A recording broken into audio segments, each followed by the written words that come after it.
Jemaat Tuhan yang terkasih dalam Kristus. Salam.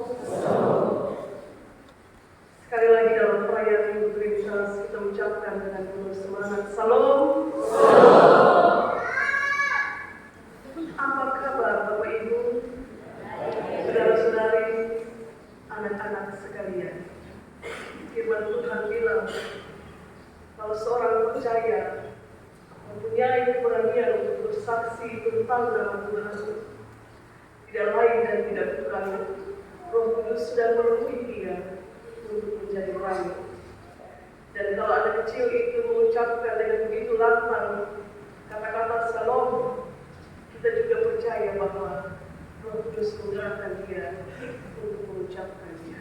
Sekali lagi salam. Jemaat Tuhan yang terkasih dalam Kristus. Kalau mau menulis pengalaman-pengalaman spiritual atau pengalaman-pengalaman hidup beriman kita bersama Yesus, maka saya sungguh yakin bahwa kita semua yang ada di sini tanpa kecuali kita akan membutuhkan banyak sekali kertas untuk menulis pengalaman-pengalaman itu. Pengalaman bersama Tuhan dalam susah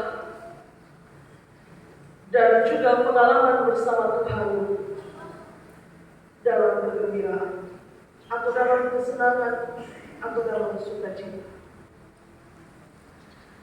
Dalam kesusahan kita berlari kepada Tuhan dan kita minta pertolongan. Dan dalam kesenangan kita juga berlari kepada Dia. Dan kita menyampaikan ucapan syukur. Dan sadar atau tidak, Bapak Ibu, apa yang kita lakukan itu, berlari kepada Dia dalam susah, dan berlari kepada Dia dalam senang untuk mengucap syukur, itu telah menjadi satu kesaksian hidup tentang Yesus yang adalah sumber kehidupan, sumber kekuatan, sumber penghiburan, sumber berkat, dan sumber segala sesuatu yang baik. Bahwa manusia juga memiliki kemampuan, bahkan kekuatan dalam jabatan dan juga harta. Tapi ketenangan dan kekuatan yang kita dapat dari Tuhan itu berbeda. Harta dan jabatan manusia memiliki batas. Kalau seorang berkata, mari kita pergi kepada Dia, jabatannya bisa menolong kita untuk urusan ini. Maka pertanyaannya, seberapa besar kekuasaan dalam jabatan itu? Dan yang kedua, sampai pada batas mana jabatan itu berlaku? Tidak untuk seterusnya, tidak untuk selamanya. Mungkin hanya terbatas pada saat ini. Harta dan jabatan manusia memiliki batas. Kalau kita bilang, mari kita pergi kepada Dia, atau saya bebas untuk melakukan apapun, kalaupun nanti ditemukan kesalahan, Bapak saya punya banyak uang untuk bisa membukukan keadaan yang tidak benar ini menjadi benar. Tapi pertanyaannya, seberapa banyak uang yang kita miliki? Kalau istilah manusia menyatakan kekayaan 7 turunan, maka kata 7 turunan itu juga bermakna batas. Dia punya kekayaan yang banyak, tapi hanya sampai pada batas 7 turunan. Sekali lagi saya mengerti bahwa itu istilah untuk menggambarkan seseorang dengan kekayaan yang berlimpah-limpah. Tapi pertanyaan berlimpah-limpah itu ada pada jumlah berapa? Tentu segala sesuatu di bumi punya batas. Tapi Tuhan sebagai sumber hidup, Dia tidak memiliki batas apapun. Dan itulah sebabnya setiap kali kita terbeban berat, kita berlari kepada Tuhan dalam doa-doa kita yang panjang, yang diselingi dengan tangisan dan air mata, kita menemukan kedamaian, Kita merasakan seperti surga menyediakan jalan keluar yang tidak pernah kita pikirkan sebelumnya. Kenapa? Karena iman kita bersaksi bahwa Yesus itu sumber hidup. Maka itu kita berlari kepada Dia. Tapi apakah di luar Tuhan, saya dan saudara masih bisa menemukan hidup, menemukan kekuatan, menemukan ketenangan yang selalu kita cari dalam perjalanan perkembangan hidup dalam dunia yang fana ini? Kita temukan jawabannya berdasarkan bacaan firman Tuhan. Saudara-saudari yang terkasih, mari melihat Alkitab kita dan kita sekali lagi membaca bagian akhir dari perikop bacaan kita pada ayat yang ke-12. Saya ajak kita untuk bersama-sama baca ayat 12. Pertama Yohanes 5 ayat 12, mari kita baca bersama-sama. Barang siapa memiliki anak, ia memiliki hidup. Barang siapa tidak memiliki anak, ia tidak memiliki hidup. Baiklah, kita memahami pada tempat yang pertama. Kata anak dalam teks ayat 12 itu menunjuk pada siapa, Bapak Ibu? Pada Yesus. Dan kata hidup dalam teks ayat 12 itu menunjuk pada apa, Bapak Ibu? Kata hidup menunjuk pada siapa atau pada apa? Anak menunjuk pada Yesus. Dan hidup menunjuk pada bukan semata-mata nafas. Tapi kata hidup dalam ayat 12 itu menunjuk pada kehidupan kekal. Bukan soal nafas. Saudara tahu satu rahasia besar dalam hidup kekristenan kita. Rahasia besar yang berkenan dinyatakan oleh Allah bagi kita. Rahasia itu tertulis dalam ayat yang ke-11. Untuk menjawab ayat 12, kita temukan rahasia itu pada ayat yang ke-11. Dan inilah kesaksian itu. Allah telah mengaruniakan hidup yang kekal kepada kita. Dan hidup itu ada di dalam Anaknya. Saudara perhatikan, hidup kekal itu anugerah yang menurut kesaksian Alkitab telah diberikan kepada kita.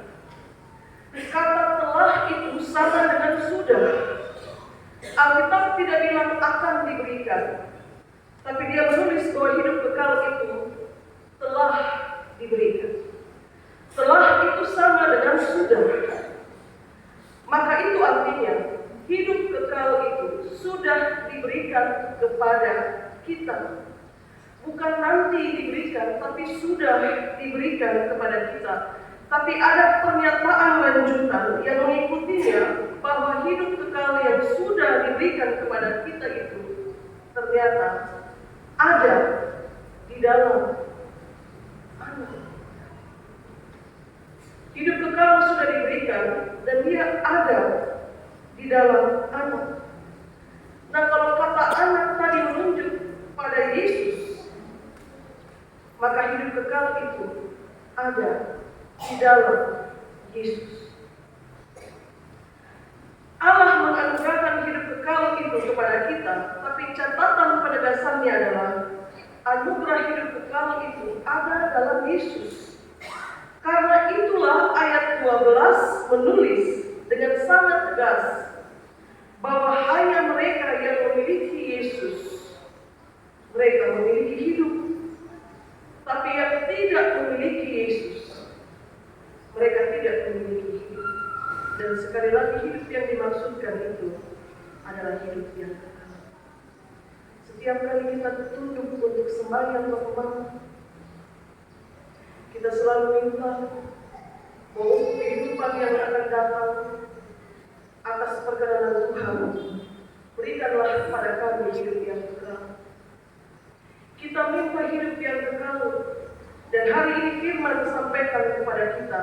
Hidup kekal yang kita minta itu sudah diberikan, tapi dia ada di dalam Yesus. Maka kalau Anda atau saya dan saudara menginginkan hidup kekal, pertama-tama dan yang terutama adalah kita harus punya Yesus. Sebab yang punya anak punya hidup, tapi yang tidak memiliki anak tidak memiliki hidup. Dan karena Bapa, Anak dan Roh adalah satu, maka ayat yang ke-10 bilang, barang siapa percaya kepada Anak, dia juga percaya kepada Bapa. Tapi barang siapa tidak percaya kepada Bapa, bagaimana dia bisa percaya pada kesaksian Bapa tentang Anaknya, apalagi Roh? Sebab itu ayat 7 menulis, Bapa, Firman, dan Roh, ketiganya adalah satu. Dan karena itu kita menyebut mereka sebagai Allah Tritunggal. Trinitas.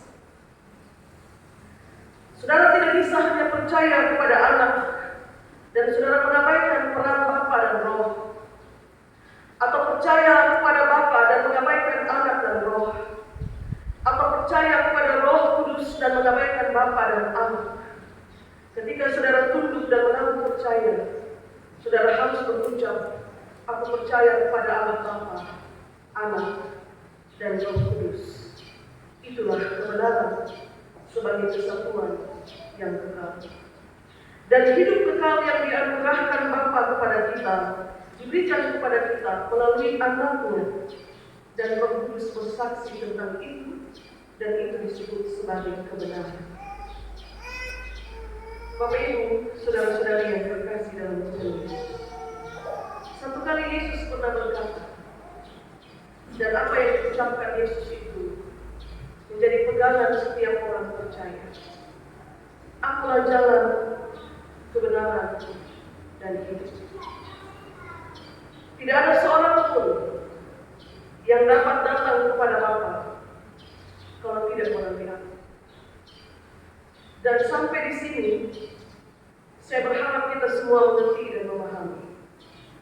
Ketika Yesus mengatakan hal yang demikian, maka pertama Yohanes 5 ayat 12 pagi ini telah memberikan penegasan itu bagi kita. Tidak ada seorang pun yang bisa datang kepada Bapa kalau tidak melalui Aku. Dan sekarang saudara temukan jawabannya. Kenapa? Kenapa tidak ada seorang pun yang bisa datang kepada Bapa kalau tidak melalui Aku? Karena hidup kekal itu diberikan Bapa kepada kita di dalam Yesus.